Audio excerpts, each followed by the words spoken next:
In progress. All right, I'd like to welcome everybody to the City of Lake Forest Park City Council regular meeting of Thursday, September 11th, 2025. And at this point, I've asked Councilmember McCartney to lead us in the Pledge of Allegiance. Pledge allegiance to the flag of the United States of America and to the republic for which it stands, one nation, under God, indivisible, with liberty and justice for all. Thank you. Okay. So the next item is our adoption of agenda. Go ahead. Yes, I'd like to make an amendment to our agenda to reorder certain topics. Absolutely. Go ahead. I would like us to start with the presentations and then move on to public comment and then consider the roundabout. That's okay. So for those of you keeping score at home, that'd be item 7 going after item 3, followed by item 5, then going to 4, then 6. Everybody got that? Great. Okay. So Councilmember Lebo. I would like to add under proclamations a recognition of the solemn day of 9/11. And if I could speak to briefly about the meaning of 9/11 to all of us. That would be appropriate. I appreciate that. Thank you. All right, so we'll just add that as item let's D. Okay, thank you.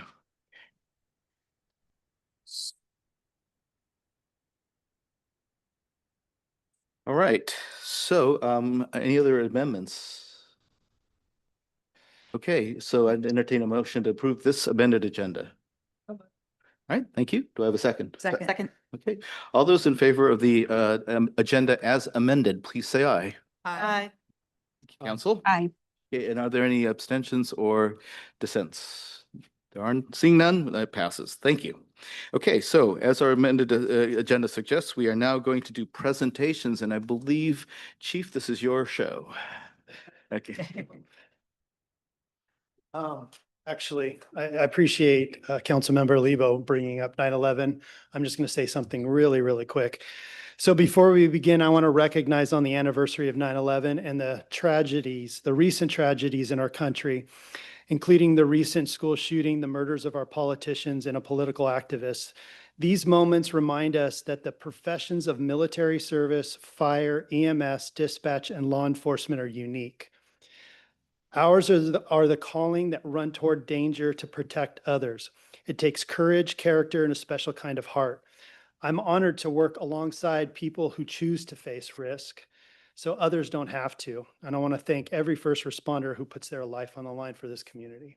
Thank you.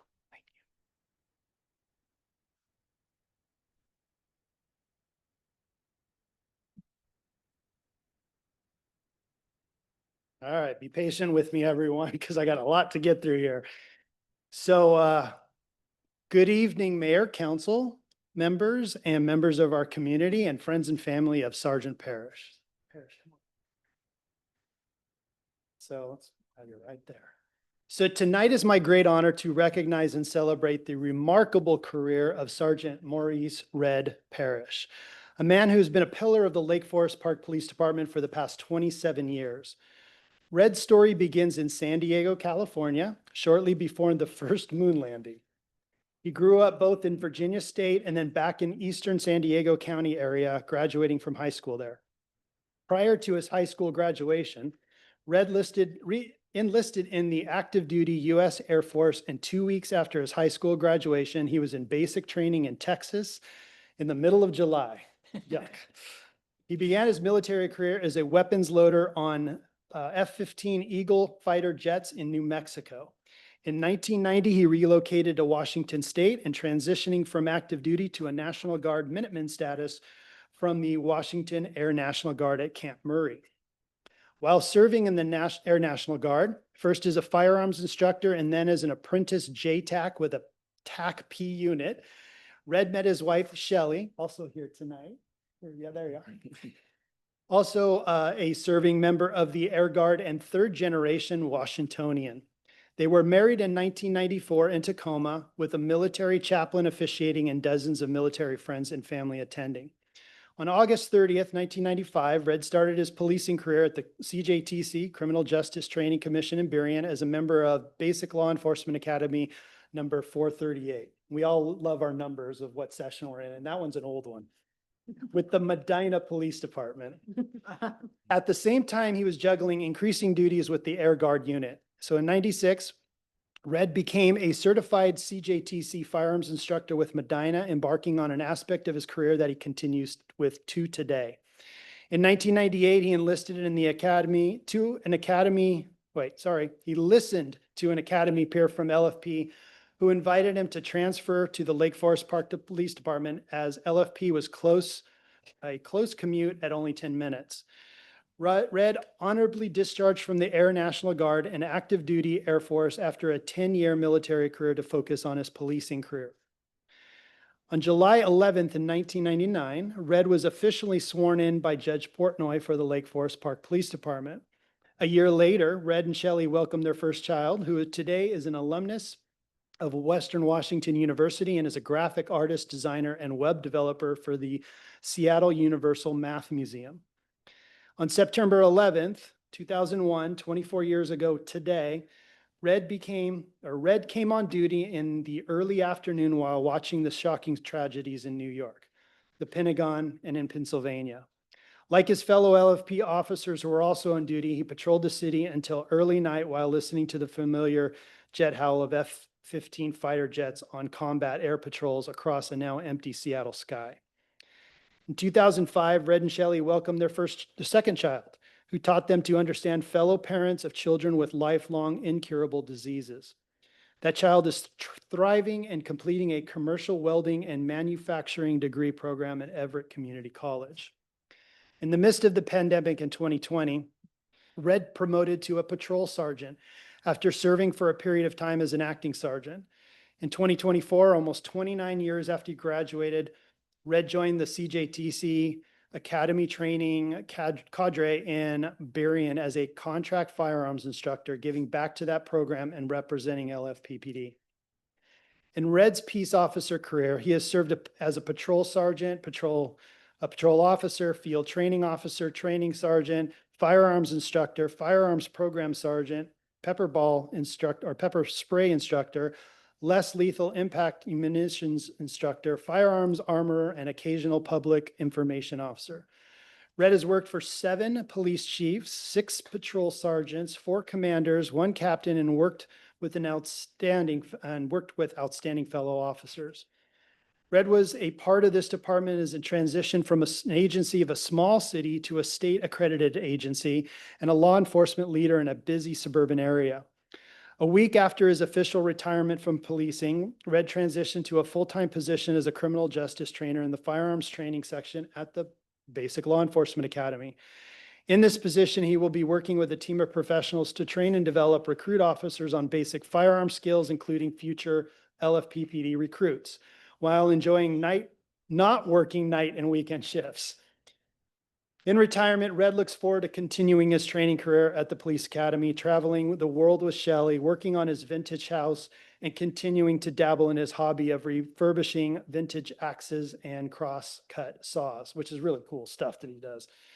Beyond the certification and career accomplishment, Red's greatest impact has always been on people, on those of us who are fortunate enough to work alongside him and on the LFP community he served. As I'm looking back toward 2 decades of photos and videos, the themes were clear. Kids, dogs, firearms instruction. Yes, he did much more, but at his core, Red's heart has always been with this LFP community. He gave back in countless ways, many of which you'll never know. He has a kind heart, buying items out of his own pocket for community members in need, never seeking recognition. He spent countless hours with people in crisis, worked tirelessly to support and grow radar and racer RCR programs, and year after year gave his time to shop with a cop. As a working sergeant, Red embodied steadiness and reliability. Professional, dependable, and always ready to step in. He could be counted on during short staff shifts, major emergencies, or whenever an extra hand was needed. Sergeant Maurice Red Parrish isn't just retiring from the badge, he's leaving behind a legacy of service, mentorship, and heart. His influence will live on the officers he trained and instructed and the connections with our LFP community.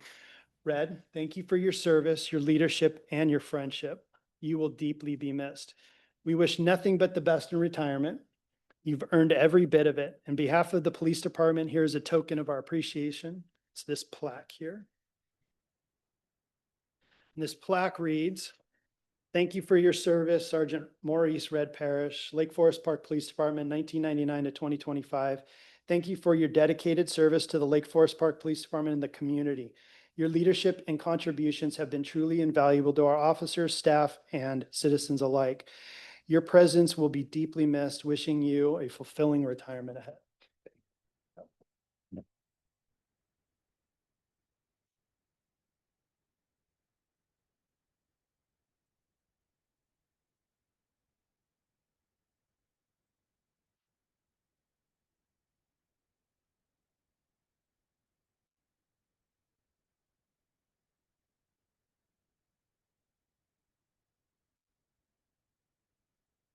So also, I'm going to present you with a chief's coin. You know how much this means to people in the military and the Yes. police department. So I'm presenting you with an amazing career that you did for us, and thank you. You also get the little sign for Sergeant Parrish that's for you. And then I'm going to present you with your retired sergeant ID badge. Yay! Yeah. I also have a certificate that you can put up that just a certificate of recognition. Thank you, Rick. Thank you. And then lastly, because you've worked for our police department longer than 15 years, you will have a banner hung in the PD. There are two banners, one signed by the staff and one that will be signed by you to hang in the PD. So this here is yours, signed by the staff. And just to the community.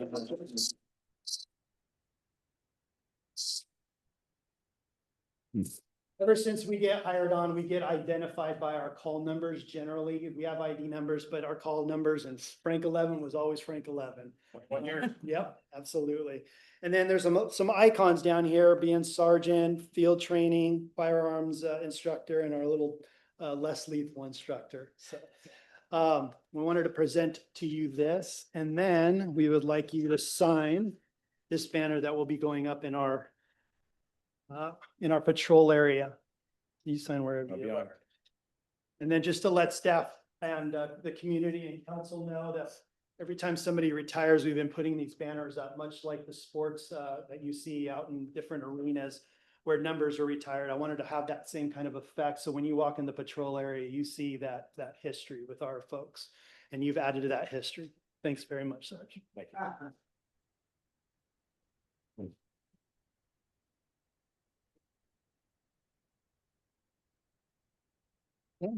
you. Now Sergeant Parrish gets to talk. Ladies and gentlemen of the council and council members, my family members.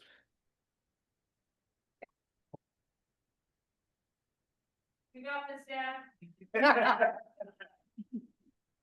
Yeah. But you know what?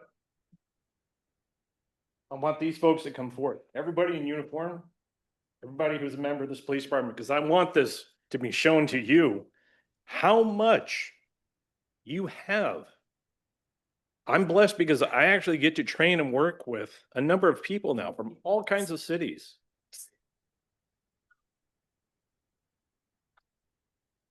But the men and women of Lake Forest Park Police Department are here to serve you, and they have served you so incredibly well.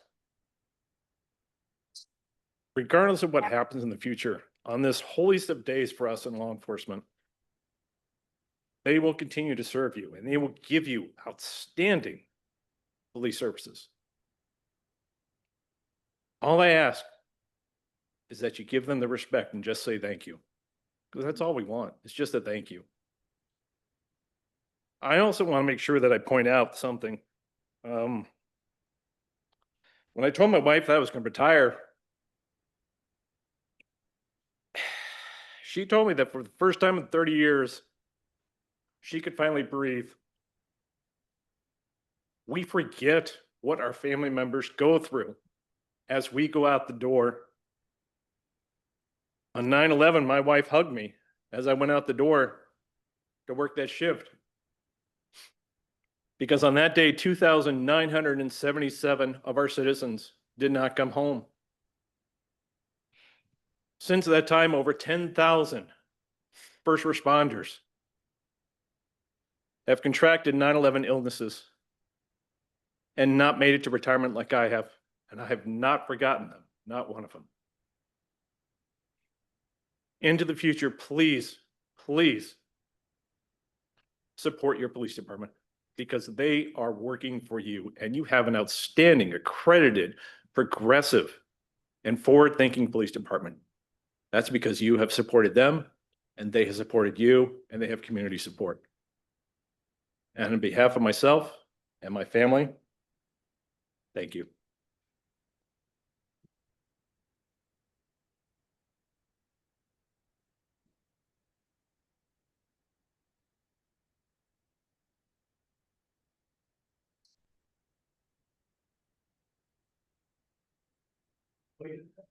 Congratulations.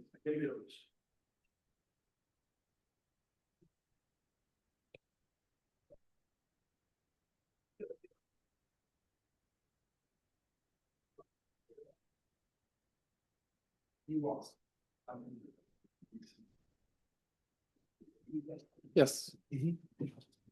Absolutely. We're going down. Sorry. We can be here. Sorry. I think we should try together. Yeah, let's try together. Will be the tough instructor. It's not. Oh, you'll go right back to it, I know. Oh, yeah, I'll harden. That's good. All right, look, you guys are gonna come up and then.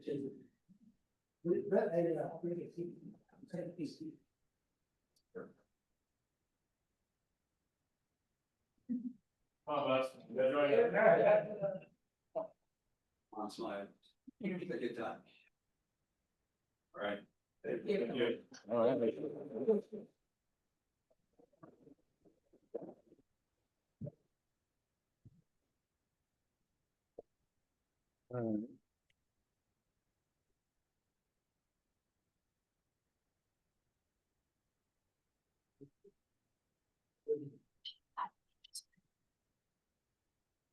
She has paid. Oh.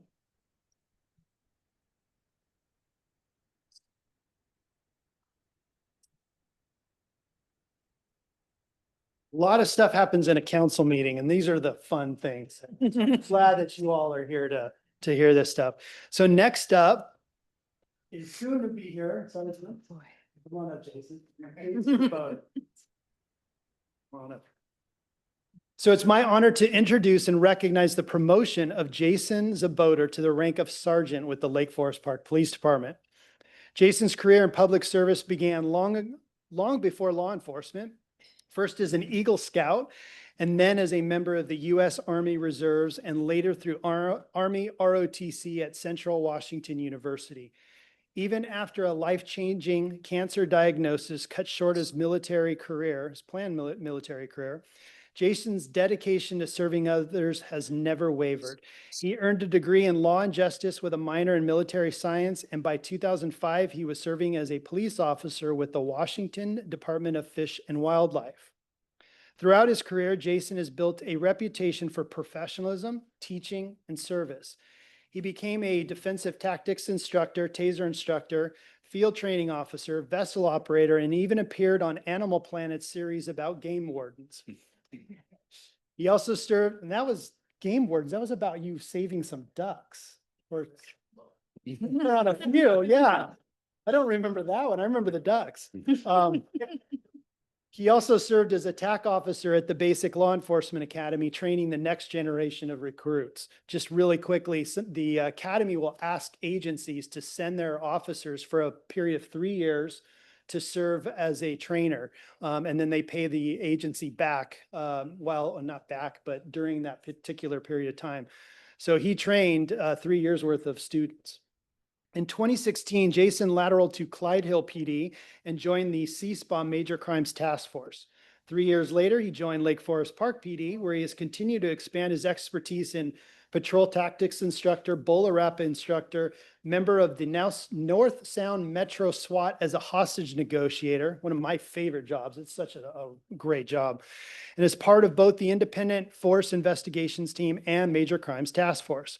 He recently completed peer support training, becoming part of a news team supporting officers across the region. During this time in our investigations unit, as a persons crime detective, Jason discovered his passion for working with victims of serious crimes while holding offenders accountable. He has also taken on the role of FTO coordinator, ensuring that new and lateral officers are properly trained and supported, a responsibility he will continue in his new leadership role. Beyond his professional achievements, Jason is known for his heart of service. During COVID, he organized the fundraiser for Children's Hospital, raising money for families in need. And that was just out of his own doing. He just said, I'm going to do this. I'm going to go for how many miles was it? Over 100-mile run. And he brought in a whole bunch of money and donations for Children's Hospital. He is deeply committed to his community, his department, and his colleagues. Jason is supported by his wife, Ashley, who is here. Ashley, there she is. And together with their 3 dogs, they enjoy traveling, hiking, and spending time in the outdoors. Please join me in congratulating and recognizing Sergeant Jason Czebotar for his promotion, his leadership, and his ongoing dedication to the city of Lake Forest Park.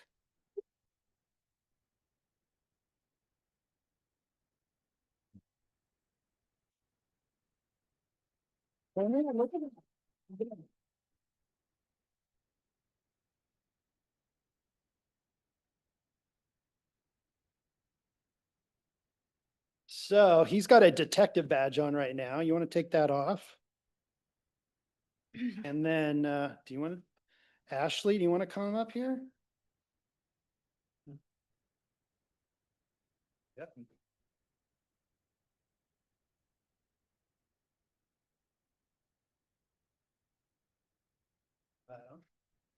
Okay, and then I think you earned a Chiefs coin on this promotion. Congrats. And then you have your ID card for police sergeant. And then usually I slap these on, but you don't have any Velcro and I can't put them upside down. So these are your stripes. So what we'll do now is we'll go up. Do you want to say anything? Would you like to?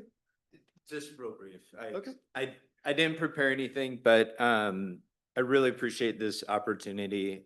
Coming to the Lake Forest Park community has been a great experience for me.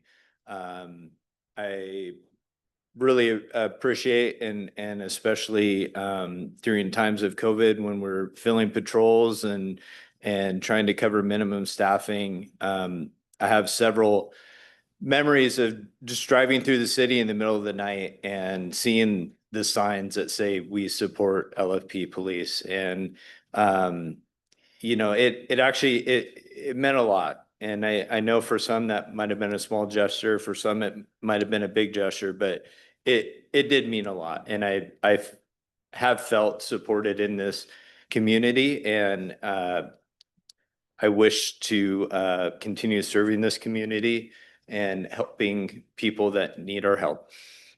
Right.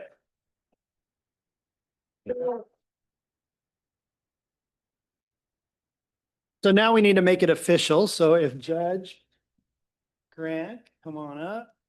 Let's see. Let's do this. Swear you in.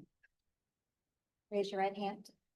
I state your name, I, Jason Czebotar, having been duly appointed having been duly appointed as a police sergeant as a police sergeant for the city of Lake Forest Park, for the city of Lake Forest Park, do solemnly swear do solemnly swear that I will faithfully and impartially that I will faithfully and impartially perform the duties perform the duties of the office of the office prescribed by law as prescribed by law and to the best of my ability, and to the best of my ability, and that I will support and maintain that I will support and maintain the ordinances the ordinances of the city of Lake Forest Park of the city of Lake Forest Park and the laws and the Constitution and the laws and the Constitution of the state of Washington of the state of Washington and the United States of America. and the United States of America. Congratulations. Thank you.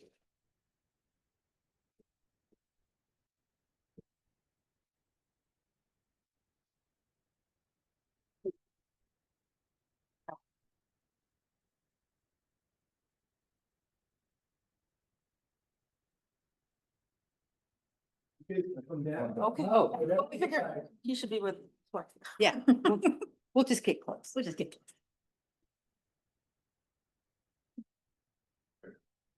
Thank you.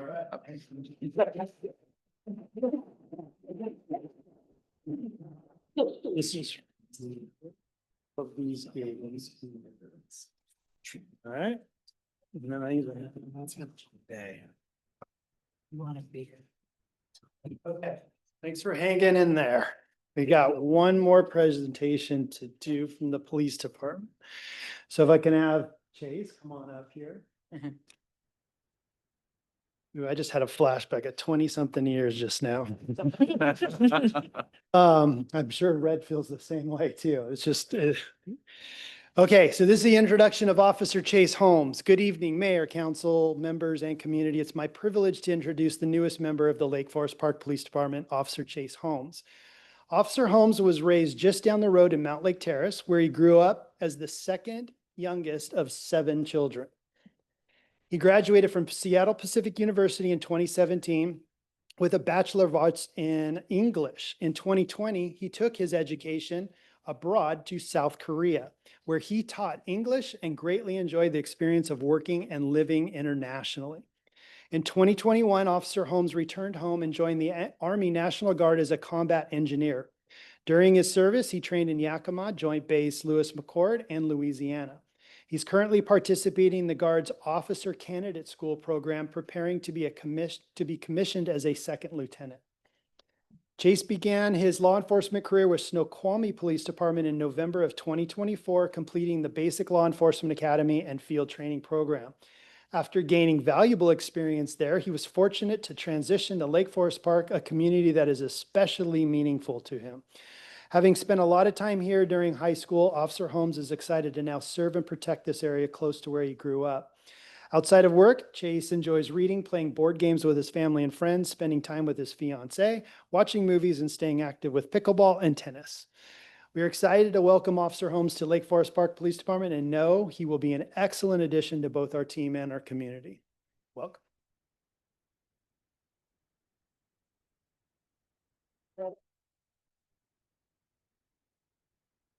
We're going to make it official with a little swearing in by a judge.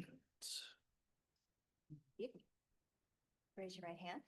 I state your name, I, Chase Holmes, having been duly appointed having been duly appointed as a police officer as a police officer for the city of Lake Forest Park, for the city of Lake Forest Park, do solemnly swear do solemnly swear that I will faithfully and impartially that I will faithfully and impartially perform the duties of the office perform the duties of the office as prescribed by law as prescribed by law and to the best of my ability, and to the best of my ability, that I will support and maintain that I will support and maintain the ordinances the ordinances of the city of Lake Forest Park of the city of Lake Forest Park and the laws and constitution and the laws and constitution of the state of Washington of the state of Washington and the United States of America. and the United States of America. Congratulations. Thank you.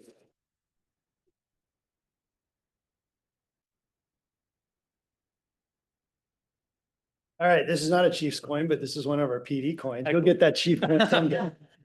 And then would you like your fiancée to pin the back? Thank you, sir. Oh, absolutely. So I get the pleasure of pinning, and I haven't done this in a long time. So we have no straws here, Yeah, that's fine. but I think I could do this. There you go. All right, congratulations. Yes, sir.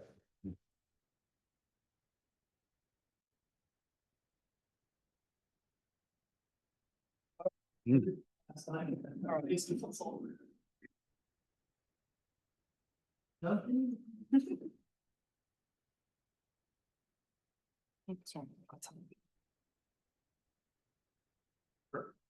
you're gonna speak, you want to join Korean.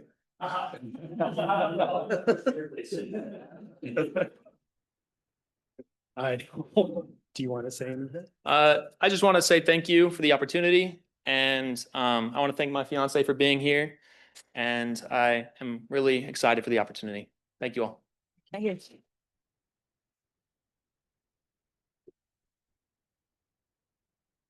Thank you, Mayor, Deputy Mayor, Council. Appreciate it. Thank you, Chief. Yeah. And Thank you, everyone, for basically attending the ceremony. It's so important, basically, that we support our police department. Thank you. All right, I think now moving on in our agenda, we're doing now, I believe, public comments. Yes, and so do we have the clipboard? It's the updated.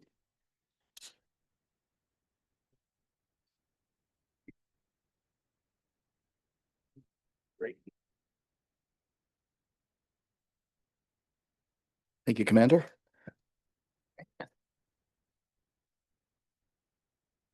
Okay, so we have two people signed up. Let me read actually our little disclaimer first. The council will not be, sorry, state law RCW 4217A 555 does not allow the use of public facilities to promote or oppose ballot measures. Promoting or opposing the city's levy lid ballot measure during a council meeting would be the use of public facility in violation of state law. This includes comments made during the public comment section of a council meeting. The statute, however, does not limit your ability to support or oppose a ballot measure on your own time using your own resources. The council will not be accepting online public comments. This portion of the agenda is set aside for the public to address the council on agenda items or any other topic the council might have purview or control over. However, the mayor or council may not respond to comments from the public. If the comments are of a nature that the council does not have influence or control over, then the mayor or presiding officer may request the speaker to suspend their comments. The council may direct staff to follow up on items brought up by the public. Comments are limited to a 3-minute time limit. And as our mayor is often fond of saying, you know, one of the things we pride ourselves in this community is our ability to be civil. So especially in light of the events of the past few days, I think we can honor that. So thank you. All right, so I'd like to call up to the podium, Jack Tonkin. Hi, Mr. Tonkin. Welcome. Thank you. I'm Jack Tonkin. I'd like to talk a little bit about the roundabout. In my 58 years, I've been a resident here. I think the roundabout is probably the largest, if not the largest, cost project that this city has ever had. That's a big deal. And I'm a little concerned about some of the process that has brought it to this time, because the bids were opened on July 16th. But the council was asked not to act until September 11th, which is 3 days before it was set to expire.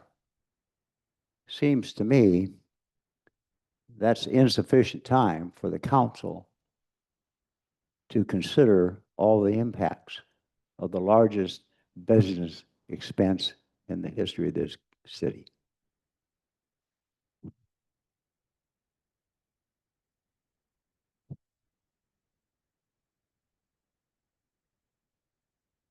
The cost overrun that Shoreline experienced in their project, similar to yours, ran 30% over the estimate, the agreed estimate on cost overruns. That's not unusual, but that is what you're facing as well. So your project is now $8.5 million, and that could reach $11 million with the cost overruns. That's something to consider because the citizens of Lake Forest Park, these people here behind me, their burden of that is $5.3 million. That's their taxes. Then on top of that, if you have an overrun, then that cost goes up.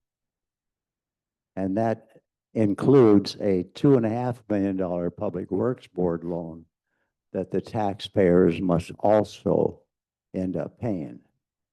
So now we're asking the taxpayers to pay $7.8 million for this project.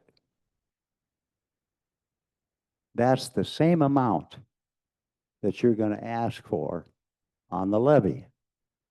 Now they've got two burdens to pay for. $15 million. And is that what you really want to do? Have you really thought through the whole process and come up with alternatives? You didn't have time to do that. And you're about to sign that document. I don't know how you can do that. Thank you, Mr. Tonkin. Okay, the next name I have is Josh Rosano.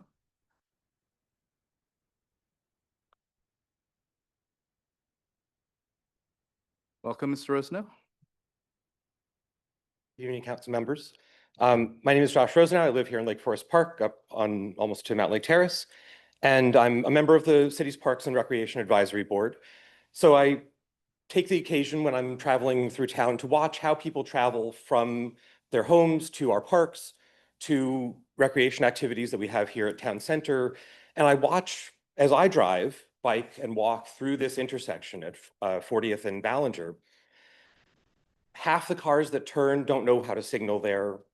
I would never take my stroller with my 10-month-old across that intersection, across on 40th Street, or certainly on Ballinger. It divides our city.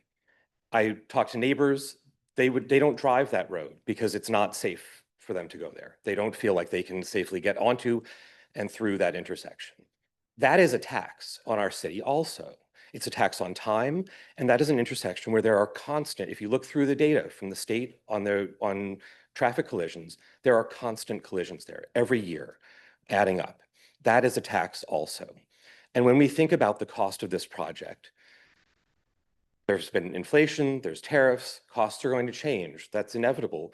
But the cost of, after 8 years of process, this project was laid out in a report that the city commissioned with public dollars 8 years ago, the Safe Highways report that was filed 7 years ago based on extensive public comment. The people gave their time and input to lead to this project.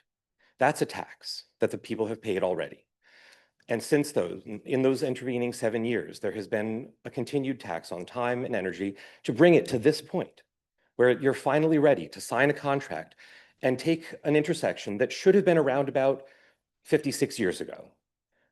But it can be a roundabout now. And that is the thing to bear in mind. Not the cost to the taxpayers matters, but there have already been costs.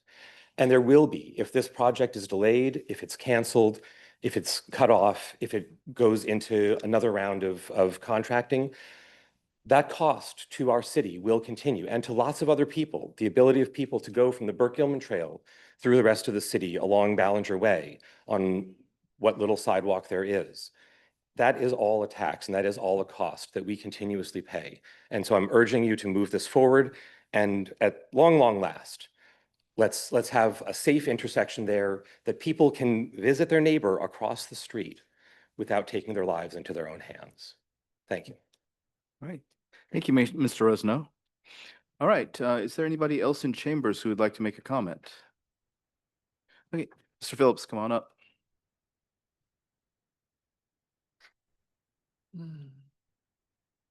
Welcome, Mr. Phillips.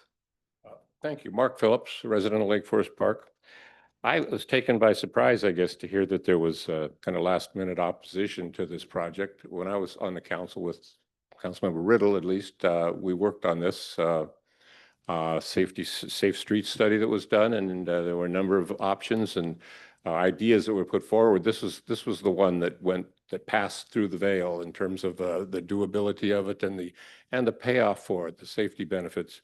As was mentioned, if I come down 40th, I certainly don't try to make a left-hand turn there unless it's the middle of the night or something, when I can count on doing that. And I know that I've seen those accidents there myself. I think we were having the we were having the Secret Gardens tour, and I was doing some planning with that, and we specifically decided to have people avoid that. And as we were putting up posters or yard signs for that, there was an accident right there at that intersection. So I have had at least half a dozen people come up to me and thank me as a council member for moving that forward, people who live in that area and have to travel down 40th Place frequently. I have no doubt that it'll be a great improvement for the safety on our streets. I'm sorry it costs as much as it does. I imagine 30, 40 years ago, it might not have cost that much. But to do a good job of it now, I think that's what we're looking at. And so much work has gone into that. And I appreciate your continuing to work on that. And I urge to move it forward. So thank you. All right. Thank you, Mr. Phillips. Is there anybody else? Okay, seeing none, I'm going to close public comments. Oh, sorry. I ungavelled. Okay. Over the last few days, we've received many emails from residents, and so I just wanted to read their names into the record. Apologies in advance if I mispronounce anyone's name. Susie Barnes sent public comment regarding speeding on 30th Avenue Northeast between 195th Street and 205th Street. The following people sent us comment opposed to the roundabout: Jeff Snedden and Gail Gross. And then the following people submitted comments in favor of the roundabout: John Mitten, Sarah Tucker, Katie Chase, Lily Wong, Kyle Tidrick, Michelle Evans, Julia Dietrich, Peggy Sherlin, Sarah Rollinger, Louisa Ferrero, Ellen Piffer, Mariana LaSalle, Carrie Yandel, Alice Peterson, Christy Watkins, Tom Lang, Aaron Piazza, Matt Mullenberg, JD Wallace, Adam Calabresi, Rachel Fromm, Alexis Sweeting, Fred Grant, Sarah Phillips, Natalie Post, Leah Ross, Marty Ross, Shelley Arenas, Rosemary Adams, Ian Hoffman, Judy Elbert, Courtney Yalowicki, Michelle Johns, Rebecca Bloom, Jenna Montgomery, Stephanie Schaefer, Stephanie Angelis, Natalie Strike, Aaron Golden, Robert Torres Miller, Matt Burrell, Michael Stickles, Sally Corbett, Anthea Fennell, Sarah Betnell, Megan Tracy, the Cascade Bicycle Club, Stephanie Keller, Sally Yamasaki, and Dan Benson. All right. Thank you very much, Vice Chair Goldman. And I appreciate everybody who either gave a comment here or in fact sent one in to us. It's very much appreciated. All right. With that, I will close public comment. All right. Okay. So moving on our amended agenda, I believe now it is time for discussion, consideration, and or action of Resolution 25-2028, authorizing the mayor to sign a public works contract agreement with Johansen Construction Company for the SR 104 and 40th Place Northeast Roundabout. So let me remind council of how this is going to work. We're going to have a presentation by staff, and you may ask staff questions. Ideally, they will not be the same questions as was asked in the work session or were asked and answered in the email. Also, so once that's completed, then we'll have to consider waiving the 3-touch rule, because this is our first touch on this technically. And then, of course, the vote on the resolution itself. I'm going to announce in advance that when we vote on the resolution, I'm going to limit the comments by us on here at the dais to 1 comment apiece, and we'll go in sequential order. All right. Everybody clear on that? I'm sorry. I was slightly distracted. We're on, I apologize. Go ahead, Councilmember Lebo. Which item are we on? Oh, we are on item 4. Are we going to receive a presentation? Yes. Okay. And you'll have an opportunity to ask questions at the end. Okay. All right. Thank you. And so we have yes, Ms. Vaughn and Ms. Dickinson. Thanks for coming.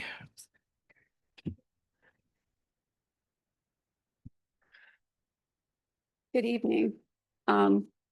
I am here on behalf of the Public Works Department tonight seeking approval to award a construction contract with Johansen Construction Company for the State Route 104 and 40th Place Northeast Roundabout.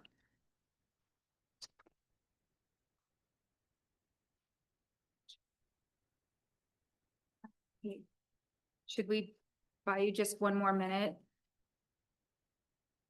I'm just yeah, Matt, we're stalling intentionally just for a minute to. All right, that's fair. presentation in front of everybody in addition. That's all I need. Yep.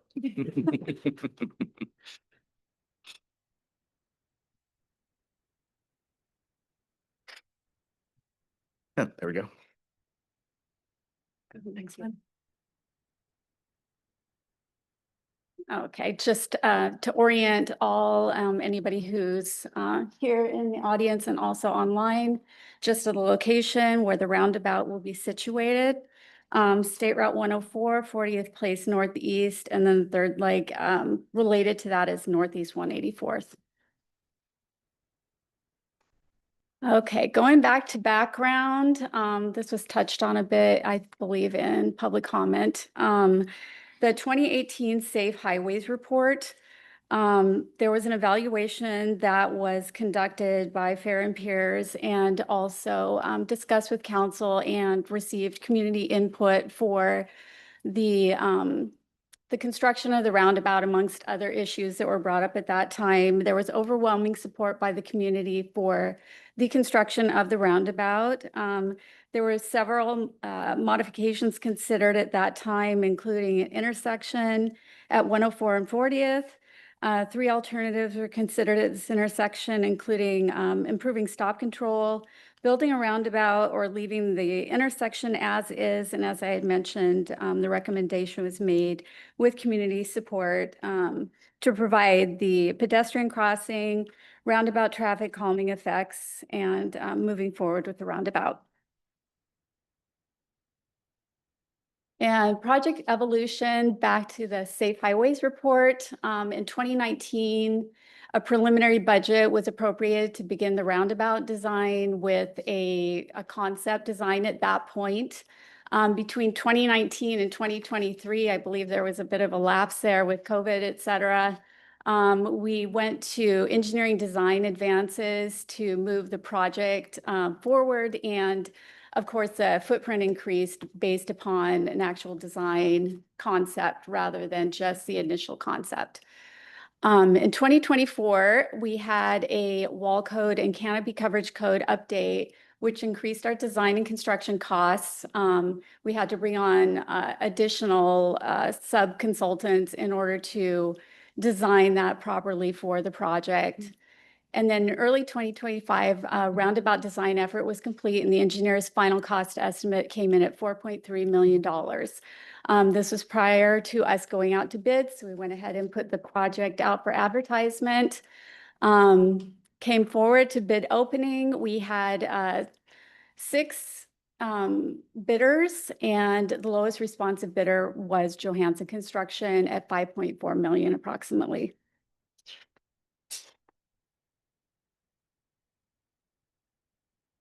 And the next slide just shows the example. We had, our lowest bidder was at 4.1 million, but that was a non-responsive bid and did not meet the criteria for a successful bidder, so that was thrown out. Our high bid was 6.4 with CA Carey. And then we had kind of a perfect situation where we had other bidders who were in a similar zone, I guess, as Johansen Construction. And so as you can see, they were the lowest bidder. So now walking into the project expenditures, we did do a revision. This is the portion that if it was posted from the work session, we did revise per that discussion. So I tried to highlight it, which it's very faint on there, but the design for the roundabout, as we discussed, I did misspeak in the work session. I did say it was 1,046,000. As you can see here, it is 1,043,000. So just a little bit off, but I'm just gonna, for the record, I will correct my statements. Right-of-way acquisitions, those are not allocated until until the contract is awarded. So whatever decision happens this evening, then that carries forward. And then moving down to construction management costs, that's in order to assist in managing the project. And then the lowest responsible bidder for the roundabout, which was just previously discussed at 5.4 million. And then the project contingency at $800,000, bringing the full project cost from design through construction estimated at this point in time at 8.6. I'm going to keep walking to the funding, project funding, which is also what we discussed in the work session and made some revisions. Again, tried to make that very clear with highlighting it and italicizing it. As we discussed, there have been some previously received TIB funds for design. And so as you can see, the first line says remaining transportation of improvement board grant funding. So that'll be on a reimbursement basis. And as you can see, the line below, that 456,000 has been reimbursed for design efforts on the project for the roundabout. Again, the same concept of the remaining WASDOT grant. We have 556, just over that remaining. And then we previously have received for those grant funds, 93,000. So then walking down to the other costs or the other supported funding is there is some Lake Forest Park Water District, some changes within that, and they will be supporting in the cost for that small portion. And then the city has proposed, and actually council has approved, a loan from the Public Works Board. The original approval was at $2 million. Currently, with the exceeded costs, we have been able to circle back to the Public Works Board and ask for an additional 500,000. And they have taken it to their board. Their board has actually approved that 500,000. However, that still takes a little bit more action from council's part in order to complete. That's why they're on two different line items in order to carry that across the complete finish line. And then going down, I just wanted to clearly identify that these next three are city funding. So the portion of the funds and where they're coming from is the Traffic Safety Fund, 002, and there's 810,000 allocated for that. Those funds are highly restricted by RCW. They cannot be used for, they can only be used for very specific, following the RCW allocations, such as costs that relate to those direct expenditures and traffic safety and road type projects. Then walking down to the Transportation Benefit District Fund, that fund is where your vehicle tabs come into, and then councilmanically, back in 2023, during that budget, council made the decision to move forward with the sales tax. And so that 0.1% sales tax also receipts into that. And so $300,000 will be funding, which is a direct, that fund can only fund transportation type projects.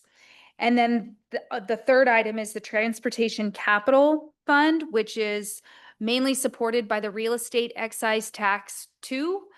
And that fund, those funds are restricted in the sense that they can only be support projects that are within your upon your approved capital improvement plan, and basically public works type projects.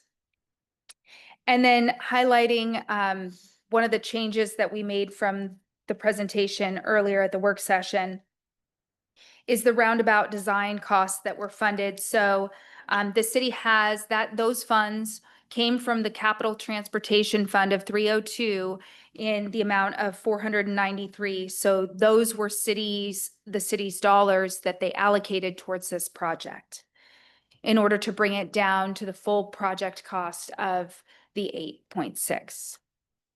And I'm going to hand it back over. Oh, did I do that? Okay, so construction for the roundabout, looking ahead to 2026 and 27, we are anticipating starting construction of the roundabout in April-ish of 26, just because we'll be outside of our rainy day window from October to April, so April-ish. Construction is expected to take 18 months with partial road closures and phases throughout that time. So during that period of time, we will have 6 months increments at different parts of the road where we will have partial closures. Oh, we're done. Questions? Okay, so I open the questioning as to the staff, and again, please be civil. Councilmember Lebo? Thank you for the presentation. Would you go back a moment to the project funding? I apologize for asking for doing math on TV. But if I understand, the total city contribution from our taxpayers is how much? The reason I ask is because if I understand, the grant received is the one, well, okay, that's the grants represent the remaining transportation improvement board grant at 2.6, previously received 4.56, remaining in the 5.56, 93, and the 172. That represents 3.845 million. Administrator Hill, go ahead. Thank you. So as we discussed in the work session, the $2.5 million in Public Works Board loan has to be repaid by the city. As we've identified, that comes from the new TBD sales tax. This was previously presented to council, and there is sufficient dollars to repay that over the term of the 10-year loan at 1.7% interest. So we have 2.5 million there. The 810 plus 300 plus 690 is another $1.8 million. And then you see the 493,000 that the city has contributed. So if you round that to 500,000, you're talking at about $4.8 million that the city would contribute to this project. So roughly half of the cost of the project. It's paid for out of city funds. The rest is grants and WSDOT, et cetera. Okay, so grants represent approximately 3.9 and the city's contribution is 4.8. The reason I'm asking is I want the citizens to understand how much they're contributing to the project versus how much we had in grant funding. My recollection was that when this project was originally conceived and authorized, it was $3.2 million in grant funding with no city contribution as the original starting point. And here we are today at $8.6 million with $4.8 million in city contribution. Correct? Is there a question? I'm just trying to make sure that the citizens understand how much the city is contributing to the project in comparison to the grant monies that have been received and in relationship to what was originally conceived and approved by the council. So what I can share is when I joined the city in 2019, this was a budgeted project. And yes, that recollection of that is correct, that per my understanding, the numbers that were in the budget, it was anticipated from the city's perspective at that time as a fully funded project. I cannot speak to the fact if those numbers for that construction project were just an engineer's estimate or if they were actuals. And that is probably where, unless City Administrator Hill wants to step in, that's probably where my level of expertise stops. Okay. All right, does anyone else have a question? Councilmember Riddle? Just to confirm that the city dollars that are going into everything from repaying the loan to the lower line items are all essentially tied to, the majority is tied to construction related uses. Is that correct? That is correct. So if we weren't to build this, it would just be something, we'd be building something else and so this is a perfect use for it, as far as I can tell, because we can't use it to help us anywhere else. It has to be used on construction. So what I can say is that each one of those funds is highly restricted and it has a specific use, and we have to stay within those legal parameters of the RCWs for these buckets of money. And this is the perfect use or a very It- good it- use for yes, them. This it's an meets all their appropriate- criteria. Correct. criteria. It's an appropriate use to allocate these funds to support the project. Thank you. Okay, Councilmember McCartney. 002, 104, and 302, can you speak to, does it deplete any of these accounts, or how are they being refunded? Do you know the levels of what are coming in on a monthly basis? And can you speak to that? Yes, I can. So the Traffic Safety Fund is a newly created fund, and that is being supported by the school walk zones. Right now, that is being monitored very closely. And as that revenue source does come in on a monthly basis.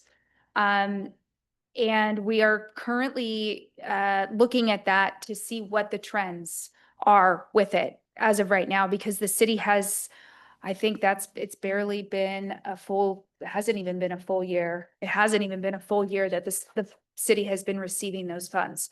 So, and that is the only funding source for that newly created fund.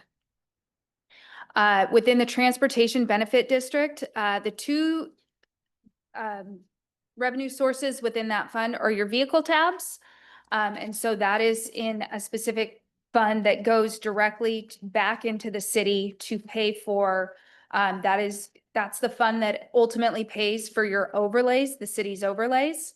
But the council did take action to increase the vehicle tab in addition to councilmanically enact that sales tax. And so when we talk about paying back the Public Works Board loan, those are the increases are what we're referring to pay that loan back. And what stands alone is leaving the overlay that money will stay 100% allocated. It's the additional changes in revenue that will then support the loan repayment. So for the 002, though, the 810, that does not completely wipe out that account, and how much money monthly is coming back into that? Yeah, Like 200,000? At this time, that's varying. It does range somewhere between, sometimes it's a little under that and sometimes it's over that. We've had months that are over 300. So it's a little bit variable at this point. And so it's a little hard. It isn't a perfect average. I'm just going to state that. But that fund, it is not depleting that fund to allocate this level of money out of what we anticipate. And that is how we're building the forecast forward. We did have to use, when we originally built the budget for that fund, we had to use some educated guessing, but now we're getting closer. And so what we've built our future projections off of is the actual dollars coming in. And this is, the fund can absolutely support this project at $810,000. Councilmember Saunders, are you with us and do you have a question? Yeah. Okay. Maybe. Yeah, sorry, I am with you. Okay, great. I'm do you have a- holding good for now. Thank you. Okay, and thank you. And I'm going to clarify then, just from my position as council member as well, that if we were to approve this contract, it's not like that. What is it? Roughly 1.8 million for the city. The funds that you say city colon on, we'd be due for that immediately, right? We're going to pay it out over time, correct? Correct. Point of clarification. Can you Cities get- restate the question? Sorry. Point of clarification, the city's contribution is $4.8 million. Right, but I'm speaking specifically of those city colon numbers, the 810,000, the 300,000 and 600,000, 690,000. I'm addressing the issue of whether we deplete those funds. It's not like we'd suddenly have to pay all those items out immediately. That is correct. The project would, if the project is awarded, then yes, the way that the progression of a construction project works is just through cost or through estimates where you're paying as the project progresses. Therefore, over time, exactly as you're stating, the revenues will keep, building up within those funds in order to support the expenditures. Did that fully answer the Yes, it question? did. And I apologize to Councilmember Leva for not stating my question very clearly in the first place. All right, are there any other questions? Okay, thank you very much. Really appreciated the presentation. It's very clear. Hey, council, now we have some decisions to make. All right, so as I mentioned, there's the three-touch rule that we need to make, as the legislative history for this particular resolution states it is the first touch.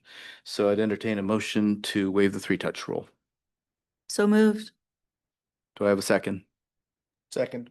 All right, so it's been moved and seconded. We can open this for discussion now. Anybody want to make a comment about this? Councilmember Riddle. This is a project that we are familiar with. This is getting a little deeper into numbers, but this is a project that council has been familiar with for many years. And it has a tight deadline. So I feel that this is something that meets the criteria of waiving the three-touch rule. Anyone else? Councilmember Good? It was interesting for me to hear that there was comment out in the public that there was something about that it's not going to pass. And it was curious to me because I don't know how any of this information, any of the subject even got out into the public. Because I know that that myself and, council members, we only learned of it last Thursday. And I think part of what you're hearing as far as the money issues going back and forth is that we just went through our biennium budget. We went through a comprehensive plan. We got roasted about budgets up here. We've had other people come and talk to us about waiving the three-touch rule. And so we had over 616 pages of a project document to read. We had lots of questions, and really we only had about 4 business days in which to do it.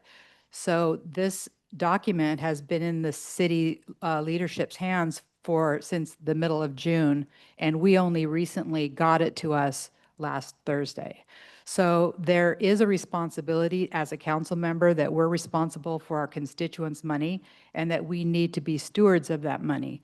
So it's not a light issue, and if it is a light issue for people just to go ahead and agree to an $8.6 million project without some questions, then, you might not have a really good budget. And we're really fortunate to have a very good budget, and we've done a very good job about our budget, and Director Vaughn has done a great job about, a lot of things that we're not suffering a lot of things that a lot of other cities have. So any hesitancy that you see could be a result for the short time frame between the time that we were provided the information and the time that we would be able to make a decision, because it appears that there has been adequate time from the time the document was received by leadership and the time that it was presented to City Council. So I just wanted to make a point of that. It's not about that the project is not a good one or it's not needed or any of that. It's about we're responsible for everybody's funds. That's all. Thank you. Right. Councilmember, Vice Chair Goldman. Yes, thanks. I would echo Councilmember Riddle's point, though, while this is the first touch on the Johansen contract specifically, it is by no means the first touch on the roundabout. We have had several touches over the last year or two. We've gotten updates on the cost estimates going throughout the design process. And most recently, when we had the full design and the project was going out to bid. For a bit more background, we did not have a second council meeting in August. That was our August recess. But even during the recess, there were briefings between individual council members and staff. And so we were not completely in the dark. And so I'm comfortable waiving the three-touch rule because this is not a brand new contract coming before us. It's really the continuation of what we've been talking about for months and years at this point. Anyone else? Councilmember Saunders, anything?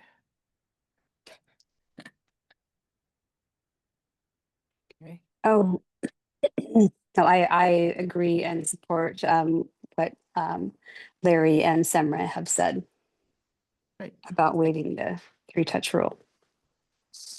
All right, thank you. Okay, anyone else? Councilmember McCartney, Councilmember Lebo. All right. I think we'll call the question then. So all those in favor of waiving the three-touch rule for resolution 2528, please say aye. Aye. Aye. And I will also say aye. Yeah, I get to vote. Yes, yeah. All those opposing, please say nay. All those abstaining, please indicate so. Okay, so I didn't get a count on that, but was that all of us? Okay. All right. The motion passes. All right, then I entertain a motion to approve Resolution 25-28, authorizing the mayor to sign a public works contract agreement with Johansen Construction Company for the SR 104 and 40th Place Northeast Roundabout project. I move Resolution 25-2028 regarding the roundabout. Do I have a second? Second. Thank you. All right, now I'll open this for discussion. And remember, please keep it to one comment this time. Councilmember Lebo. Thank you, Deputy Mayor. I want to begin by saying that I'm very supportive of the proposed 40th Street roundabout for its community safety improvements. This project is an important step for public safety, for pedestrians, bicyclists, and drivers alike. Roundabouts reduce the likelihood and severity of collisions, improve traffic flow, and create safer conditions for everyone on the road. These are benefits for our community needs, and I welcome them.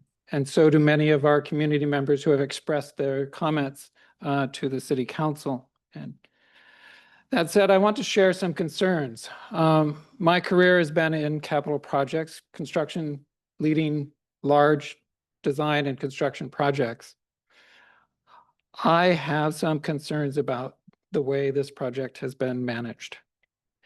My comments may seem hard. They are intended to be constructive. The original estimate for this roundabout was $3.2 million, and my comments are meant also to be the benefit of the citizens who expect the city to deliver projects of value to them with the monies that they give us, and we must spend it wisely. Capital projects, we all enjoy the benefit of the results of them. We don't like what happens to construct them, and oftentimes we come to find that the cost of them are grossly underestimated at the beginning of the process, and the public doesn't trust government to build large construction projects. An $8.6 million project is a large project for the city of Lake Forest Park, given our resources. I've done roundabouts. I've done actually much larger projects. So my comments, while seeming somewhat hard, are intended to be constructive.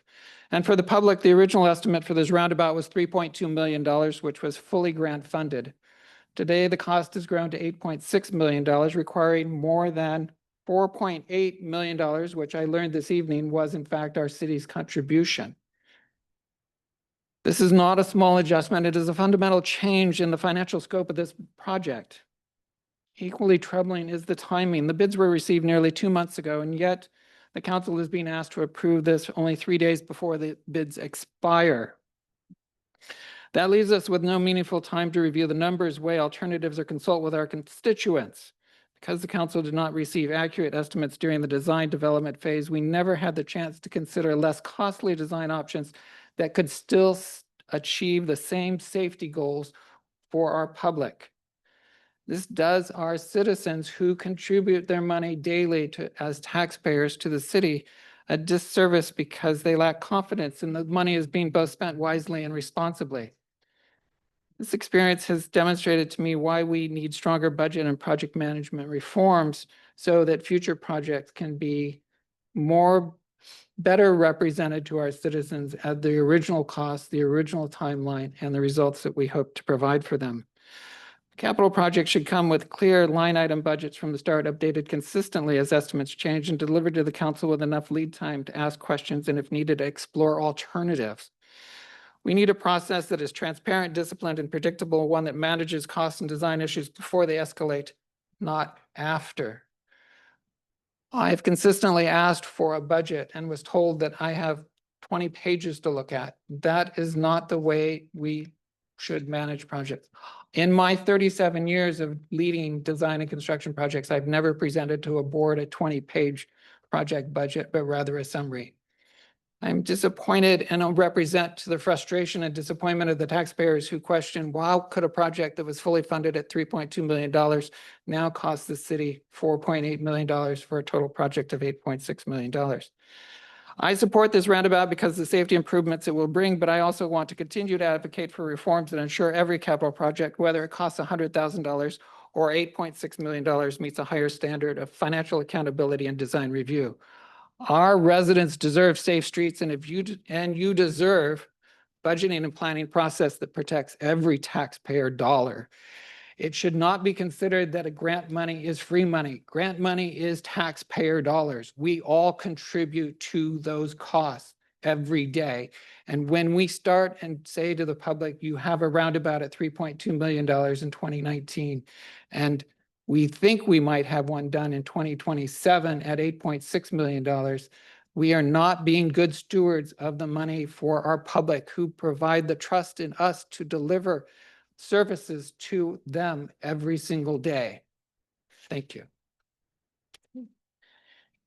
Is there anybody else who has a comment? All right. Oh, Yeah. okay. Yeah. Councilmember McCartney, go ahead.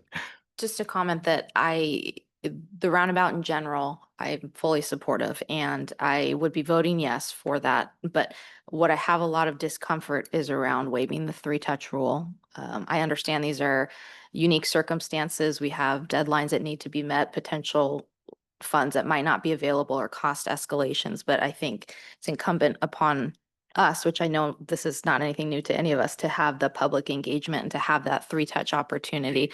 I do have a lot of discomfort with this, and especially with a price tag of 8.6 million.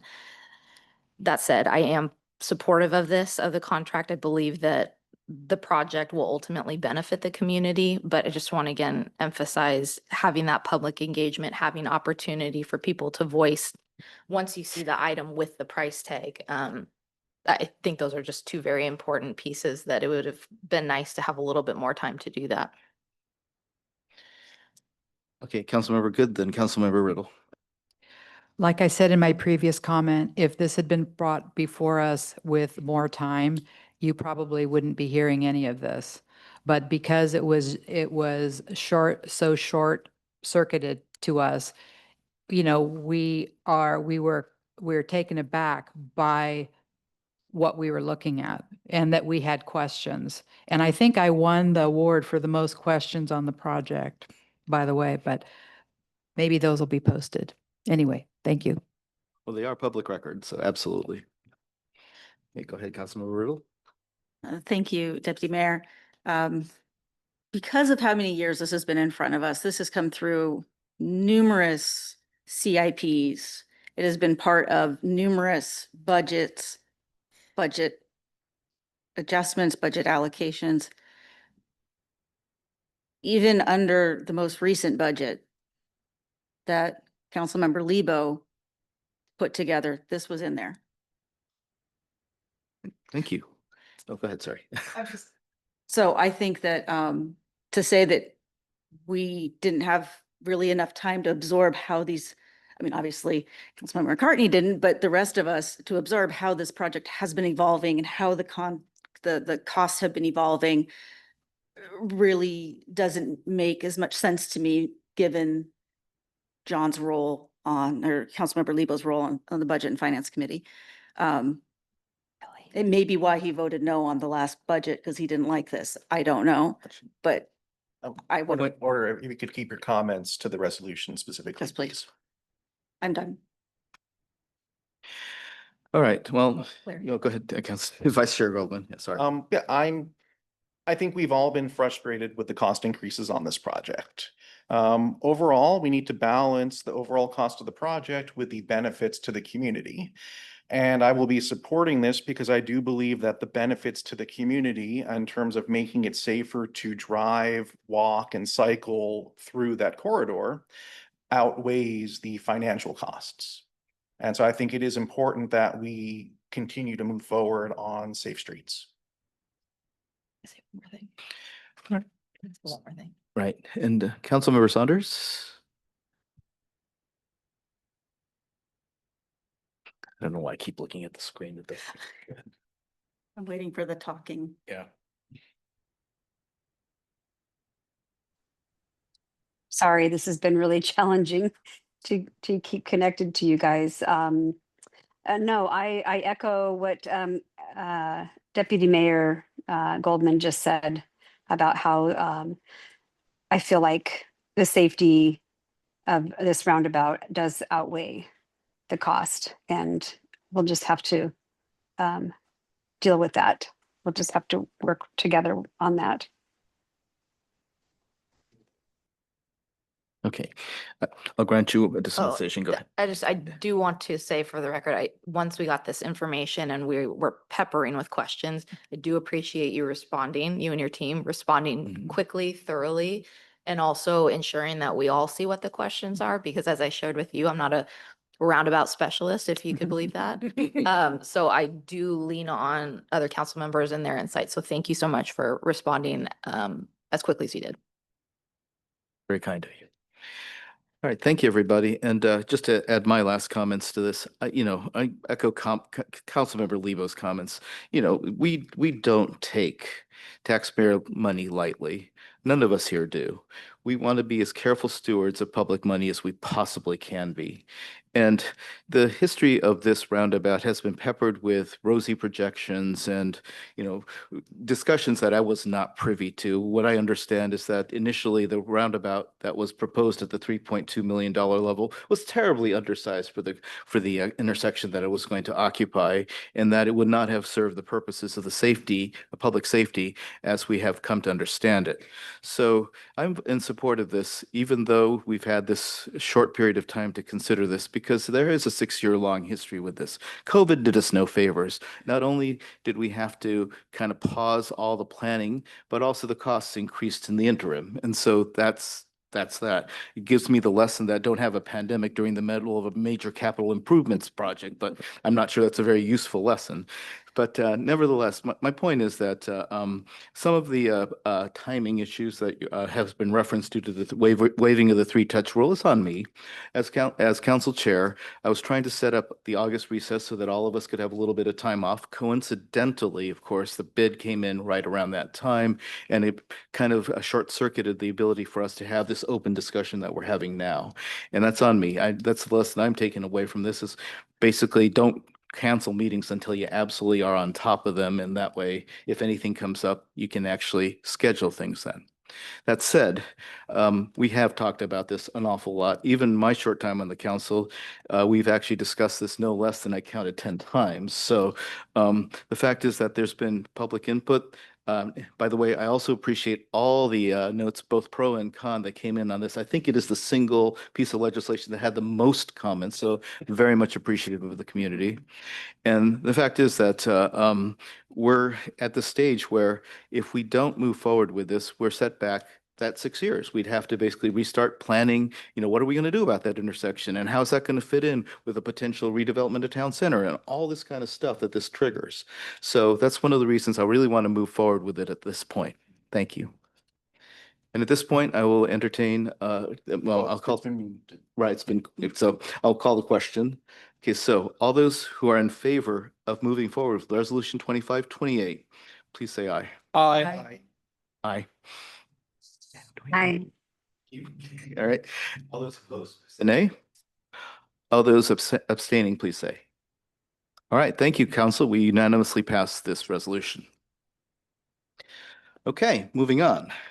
I think we have some proclamations. So I believe we're beginning off with recognizing September 2025 as Childhood Cancer Awareness Month, and that's going to be Councilmember Good.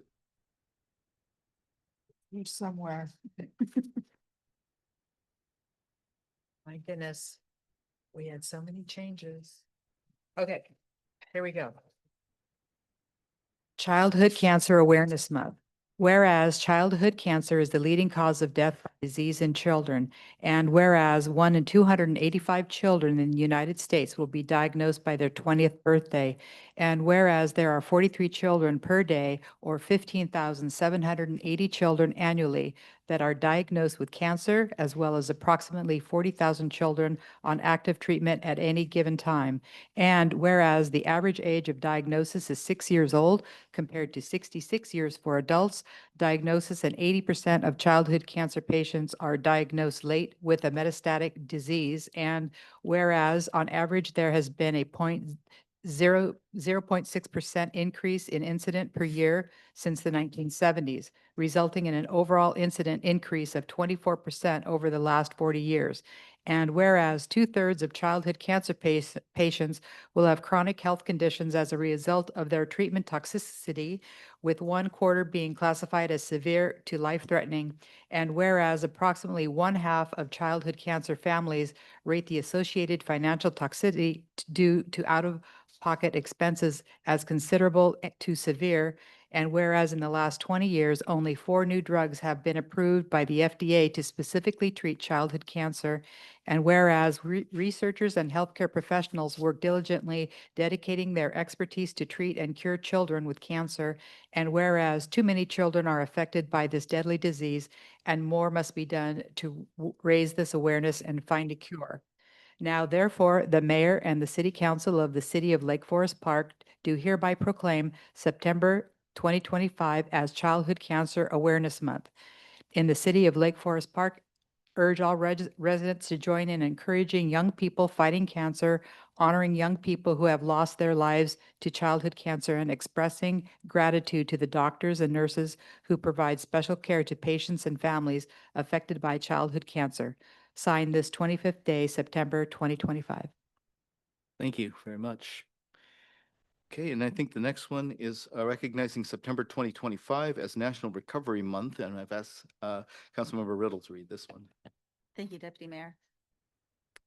National Recovery Month. Whereas behavioral health is an essential part of one's overall health and wellness, and whereas prevention of mental health and substance use disorders works, treatment is effective, and recovery is possible, and whereas recovery is a process, and that people recover in our local area and around the nation, and whereas preventing and overcoming mental health and substance use disorders is essential to achieving healthy lifestyles, both physically and emotionally, and whereas an estimated 400,000 people in King County are affected by these conditions, and whereas we must encourage relatives and friends of people with mental and/or substance use disorders to implement preventive measures, recognize the signs of a problem, and guide those in need to appropriate treatment and recovery support services.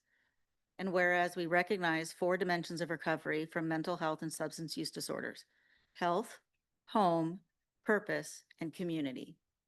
And whereas to help more people achieve and sustain recovery, the U.S. Department of Health and Human Services, HHS, the Substance Abuse and Mental Health Services Administration, I don't know, it's a lot of letters, the White House Office of National Drug Control Policy, King County, and Lake Forest Park invite all residents to participate in National Recovery Month. And now, therefore, the mayor and the city council of the city of Lake Forest Park do hereby proclaim September 2025 as National Recovery Month in the city of Lake Forest Park, and urge all residents to observe this month with appropriate programs, activities, and ceremonies to increase public understanding of addiction as an illness. All right, thank you very much, and such an important topic. Thank you. Okay, next one is recognizing September 25. It's a popular month as Puget Sound Starts Here month, and I believe Councilmember McCartney. Whereas Puget Sound and the waterways that connect our mountains and the shore contribute in numerous ways to our Lake Forest Park economic infrastructure, quality of life, and to our unparalleled natural resource base. And whereas water quality is a priority for the health and welfare of residents in Lake Forest Park. And whereas millions of pounds of toxic pollutants enter Puget Sound every year, most of which are a result of rain washing over hard surfaces contaminated with yard chemicals, pet waste, oil, soaps, and other toxins that enter the storm drains, streams, and ultimately Puget Sound. And whereas educational initiatives such as Regional Puget Sound Starts Here campaign work to protect and improve local and regional water quality. And whereas state agencies and more than 400 local organizations, governments, and tribes, including Lake Forest Park, have joined together to engage residents in Puget Sound recovery and who have collectively launched the Puget Sound Starts Here public awareness campaign. And whereas the Puget Sound Starts Here month is an opportunity to bring attention and focus to the issue of local and regional water quality, provide educational opportunities for the public to learn how they can help clean up Puget Sound and our local waterways. And whereas actions of Puget Sound, more than 4.5 million residents take today to determine the future of our health, economy, culture, and quality of life. Now, therefore, the mayor and city council of the city of Lake Forest Park do hereby proclaim September 2025 in the city of Lake Forest Park and urge all residents to take responsibility for their part in protecting and improving the health of Puget Sound for future generations by participating in local volunteer cleanup or restoration projects and adopting at least one sound, healthy behavior to help restore and protect Puget Sound and our local waterways. Amazing. Thank you very much. And, I want to call out our partnership with our Stewardship Foundation on a lot of these kind of projects, as well as the Rotary. All right. I think Councilmember Lebo, you had a remembrance of 9/11. Thank you. Officer Parrish made a very thoughtful and heartfelt comment with regard to our first responders and the risks that they take every day and the impacts on their family. I want to proclaiming September 11, 2025 as National Day of Service and Remembrance in the city of Lake Forest Park, Washington. Whereas on September 11, 2001, our nation faced an unprecedented attack on U.S. soil and the American people responded with remarkable courage and heroism. And whereas in the aftermath of this tragedy, Americans came together demonstrating unity and compassion as they supported one another, grieved together, and began the challenging task of rebuilding their communities, neighborhood by neighborhood. And whereas in 2002, family members of the victims, first responders, and others established 9/11 Day to ensure that the anniversary of the September 11 attacks would be marked by acts of service and volunteerism, fulfilling the commitment to never forget. And whereas on April 21st, 2009, Congress passed the Service America Act designating September 11th as an annual National Day of Service and Remembrance and entrusted the AmeriCorps agency with leading this nationwide initiative. And whereas on the anniversary of September 11 attacks, it is fitting to honor the resilience and strength of the American people through acts of service to our nation and communities. And whereas by participating in this National Day of Service and Remembrance, we pay homage to those who lost their lives or were injured, recognize the bravery of first responders and those who continue to serve our country, including active duty and reserve soldiers, veterans, and their families. And whereas numerous organizations, including nonprofits, faith-based groups, public agencies, educational institutions, private businesses, and individuals are organizing activities across the nation to observe September 11th as a day of service. And whereas on September 11, 2025, all members of the community are encouraged to honor the fallen and celebrate the enduring American spirit of resilience through acts of service. Now, therefore, the mayor and city council of the city of Lake Forest Park do hereby proclaim September 11, 2025 as National Day of Service and Remembrance in the city of Lake Forest Park. Thank you so much. And as you mentioned, it was Sergeant Parrish's words. These are very powerful. Appreciate your time reading it. Okay, so I think that brings us to the end of our proclamation. So we're moving on to consent calendar. I would entertain a motion to approve the consent calendar. So moved. Second. Thank you. I have a motion and a second. Any comment? All right. Moving on to a vote then. All those in favor of the consent calendar, please signify by saying aye. Aye. Anybody opposed or abstaining? Thank you. Okay, so now we have ordinances and resolutions for action. This is Resolution 25-27, authorizing the mayor to sign Amendment Number 1 to the Professional Services Agreement AG 24-044 with Consor North America Incorporated for Phase 2, 30% design services for the Beach Drive Lift Station project. Oh, and Ms. Phillips, thank you. Thank you, Deputy Mayor and Council and Mayor on Zoom. Gonna wait one moment for the presentation to come up.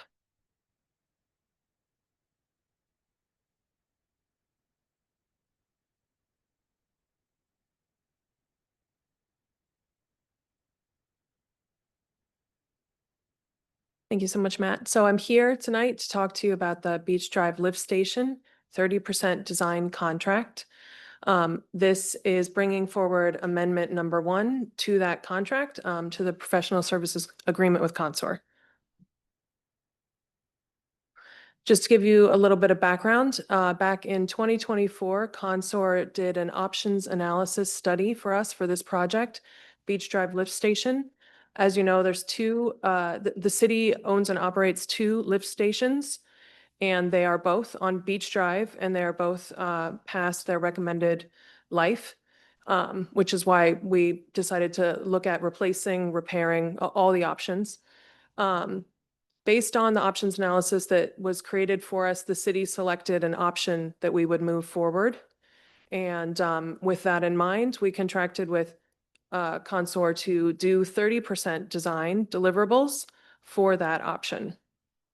That started more recently, and during the early stages of the 30% design effort, let me back up and say this side sewer design was not originally part of this 30% design. That would have happened at a later phase, not in this phase. But because of the way the homes are situated, the way the current sewer main is on the opposite side, the age of everything and the closeness, the water table, there are a lot of considerations that became apparent to us after we contracted with them for 30% once they began doing the work, that made it apparent that they needed to do at least a preliminary design of those side sewers before they could do any preliminary design work of the lift station they would attach to. While we were discussing all this and thinking through it, we thought it would also be best to pull the community in because they are residents that these 5 homeowners, very closely tied to the project and will be absolutely affected by the project. So we had a community meeting. Many of the homeowners came. Many other homeowners that just lived down the street came. And we decided that we really needed to move forward with side sewer design before we could advance to 30%.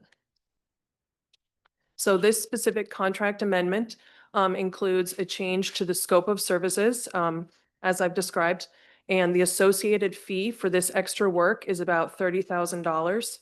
So the total change in this contract price will be from about $225,000, increasing to about $255,000. The specific items that are in the scope of services that are going to be added to what was originally contracted for the scope of services is the addition of a preliminary side sewer site visit, the addition of a secondary visit that is more in depth and looking more at the plumbing of many of these homes, the development of that 30% design for those side sewers and the associated drawings and calculations that will go into that. And then also the additional sub-consultant will have to be brought on to complete some survey and topographic mapping work. DHA is one of the line items of this scope of service changes. And that's based on information that we thought we would be able to glean from the park project's preliminary work that after further investigation found out it's not there. Our project needs to do that. But we were hoping we could sort of overlay a little bit, but we can't. And like I said in the beginning, this amendment brings forward a portion of the design effort that will have to occur at some phase. If we're not inserting it into 30%, it will have to be inserted into 60% and obviously then 90 and 100%. So this isn't extra work that's being added to the entire project. And as such, it's not extra budget that's being added to the entire project. I will clarify, however, we don't have a contract in place for 60, 90, or 100% design of these yet. So I can't show you numbers there that are getting decreased by $30,000. And that's the presentation. Any questions? All right. Does anyone have any questions for Ms. Phillips? Councilmember Lebo. Thank you, Ms. Phillips. I would like to see the overall budget and how this fits together in terms of what the design and the project cost is. The second is this item up for action? Oh, that's a really good question. It is It's not listed clear as to me. action, so. It is identified as an action item. Oh, I thought maybe when I enter in Municode, I don't know the proper way, but my intention was to add it as the first of what could be 3 touches. Okay, so Okay. that's fun. Okay. But if there's an opportunity to see the budget, I would like to see how this fits within the budget. And I understand that you don't have contracts or future costs, but you would have a budget. Thank you. Right, anyone else? So to clarify then, we don't need to waive the 3-touch rule on this, that this can come back. Okay, great. It's good to know. All right, we've had enough of that today. So, all I right. have a question. if you Oh, mind. go ahead, Councilmember Riddle. So this is being done for like risk management, basically, so that we have a better chance of getting a 30% design of the lift stations that is the more accurate, and rather than waiting and then realizing we need some sort of redesign. Is that correct? Yes, the engineer originally thought that they could design everything and estimate depths. They soon realized once they walked the site that that wouldn't work. In this instance, so many of the side sewers, well, all of them are pointed the wrong way, and there's so many obstructions that it's not the sort of thing they can estimate. We need to redesign it now so that we understand the depths for everything that's the actual design of the project, which is the sewer main and the lift station. Okay, thank you very much. Appreciate that. And I think it's an appropriate request. So I look forward to hearing more next touch. All right, anybody else? Okay, yeah, I think one thing that I think would help all of us is in the next touch, if we could see a map. Right, that'd be great. Thank you. Yeah, I'm a map guy, very visual. But. All right, so I guess we don't have to move on this, so thanks very much for your time. Okay. All right, do we have any other council discussion and action items? All right, seeing none, is there any other business that somebody wants to introduce? Okay, then we'll just go straight to council committee reports, and we'll start with council member reports. Anybody have things? Go ahead, Councilmember Good. I participated in the city's first police academy for community. It was very great. Yesterday, I fingerprinted a cup. So I just want to say they did it. The officers are great. And it was fun. It was a lot of fun. So they are a very, I don't know, they're our greatest asset. So I really appreciate the police. Thank you. And I want to actually call out on that Community Police Academy. I'm also part of it, as is Councilmember Riddle, and Commander Adams and Sergeant Skota are doing an awesome job. So yes, Councilmember Lebo, you had something? Yes, I attended the Planning Commission a couple of days ago, and they are working through and nearly complete with the Climate Element Comprehensive Plan Amendment. And they've made tremendous progress on that. So they're making some revisions now. They're not substantive to the topics that they were discussing. It was a robust and really a delightful conversation with regard to the Climate Element Plan Amendment. So the next steps are they will get the final revision in the public hearing, and then it will come to the council. I've encouraged them that when they bring it forward to the council, that they highlight the areas that they might want us to think about. Also to highlight the areas that they want to represent as having significant discussion, and also I encourage them to come to council so that they could hear the appreciation of the council members for the work that all of our volunteers on these committees do, which is fantastic. They also continued a discussion about potential development regulation amendments, and they were looking at minimum street frontage requirements. And it's an area that there's an interest, but they want to understand a little more about whether they want to progress that discussion. And I think it will be, if they continue to do it, I think it will be useful for the council to understand, is there and should there be a minimum street frontage for various properties? As it is now in our code, it only references our larger zoned properties, not the smaller ones. And is that appropriate? And so they're going to continue to look at it. The other is I had the opportunity last night to attend the Sound Cities Association Public Issues Committee. And I'm not prepared tonight to speak to it, but I will bring some materials so that we can look at it for the next council meeting and an opportunity to get feedback from the council members with regard to the issues that they're considering so that we may participate in the discussions and help formulate the policies as well as the advocacy that this committee does for the Sound Cities, primarily with King County as an advocate. There is also a degree of that with the state of Washington in terms of trying to present items to them. And one of the things that they talked about was the impact of the state Supreme Court's decision to reduce the workload for public defenders and the impact that that's going to have on cities with regard to basically an unfunded mandate. And so as an organization, they're trying to represent the voices of many of the cities to the state of Washington. Absolutely. Thanks. That's really important work. And I also want to express appreciation for your coaching the Planning Commission through the climate element. Really, really well done. Thanks. My contribution was minimal. It's such an excellent committee. It is. Commission, pardon me. All right. So I think I'll go with Vice Chair Goldman and then Councilmember McCartney. First, question for Councilmember Lebo. You had mentioned street frontages.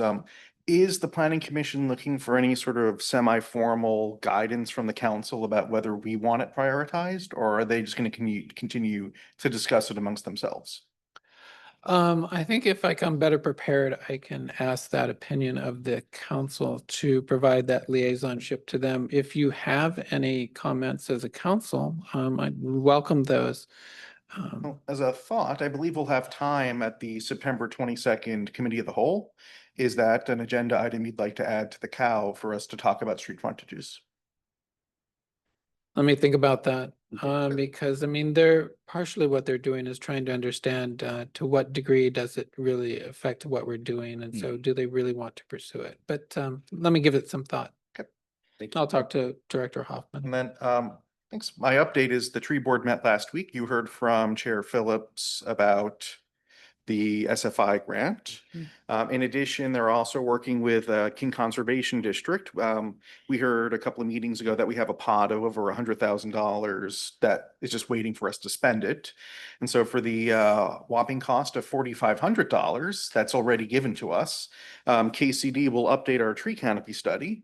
And they will update it at an overall big picture city level. And then if we provide them with GIS data, they will give us more detailed information, for instance, by parcel or by zoning district, to get a sense for where are we tree rich and where are we tree poor. And have you has the new urban forester come to the committee yet? Not yet, because the tree board met one day after his first, basically the tree board met on his second day on the job. So we wanted to Let's understand. let me get his feet under Okay, first. fair enough. Right, Councilmember McCartney. Yes, speaking about the Parks Board, we met on the 26th of August, so a few weeks ago.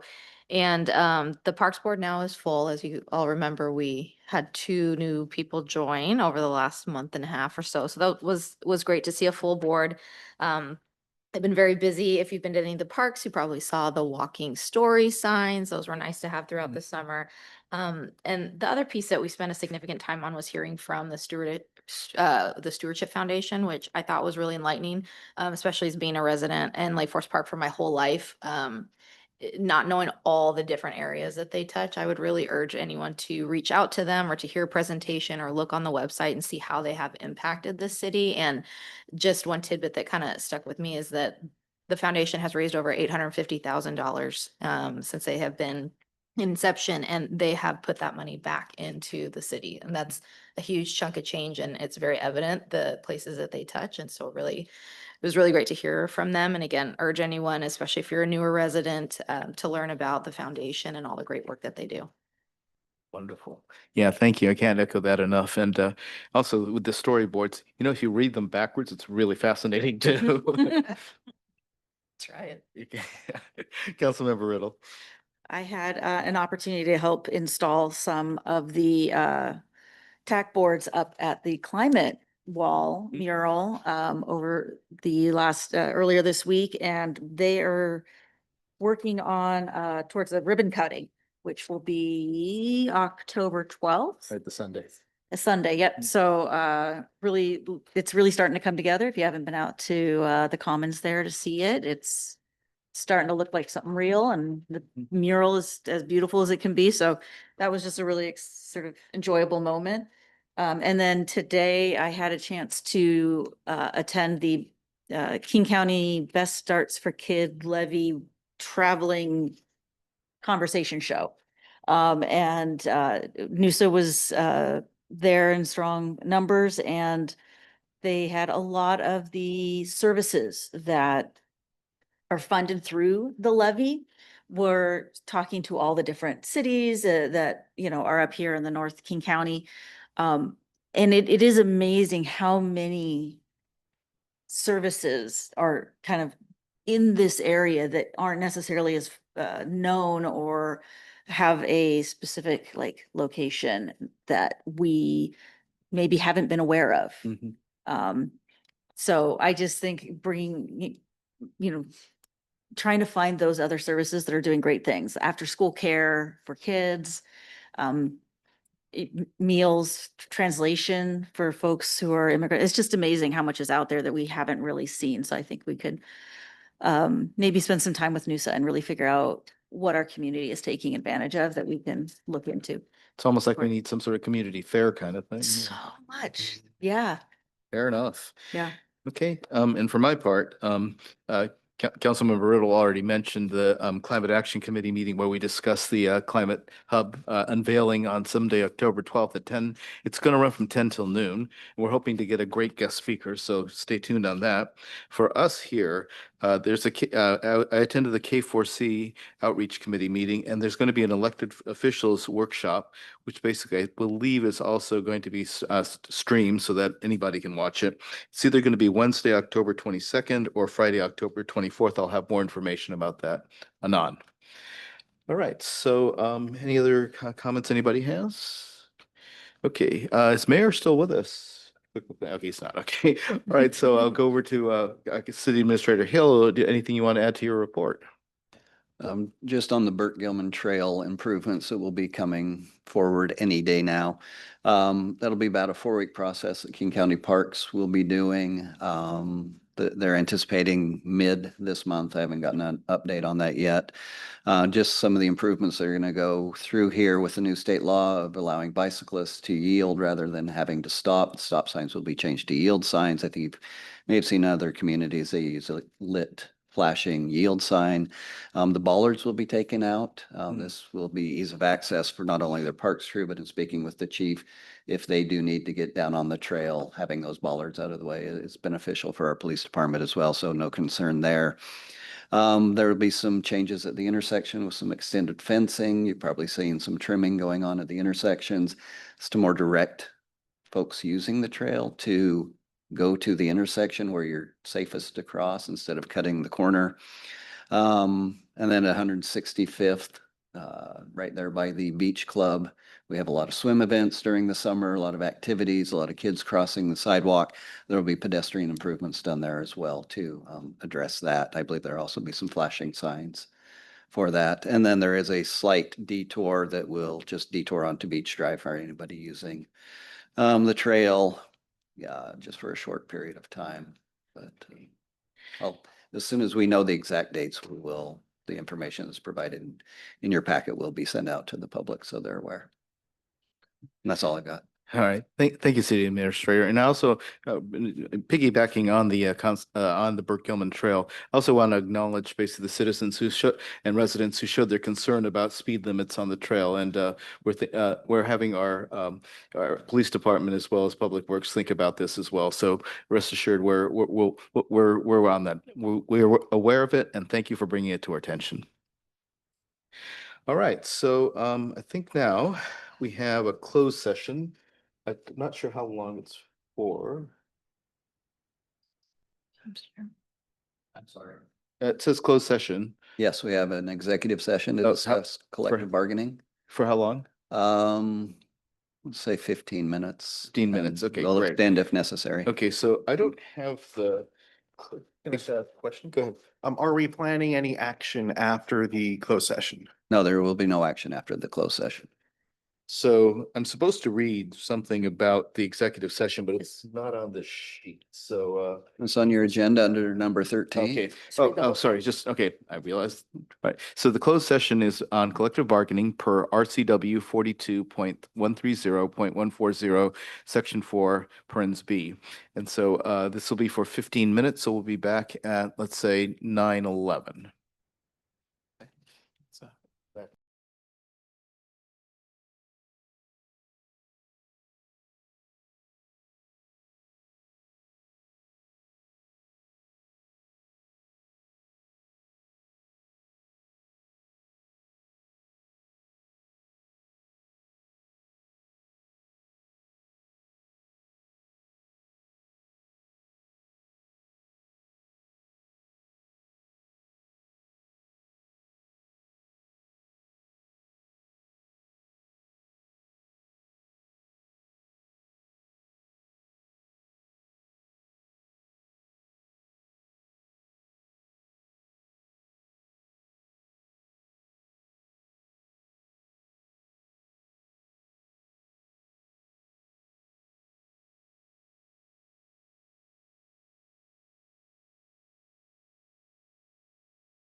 Yeah. Okay, so I'd entertain a motion to adjourn. So moved. All right. Gentlemen. Second, we are officially adjourned. Thank you very much, council. Very productive.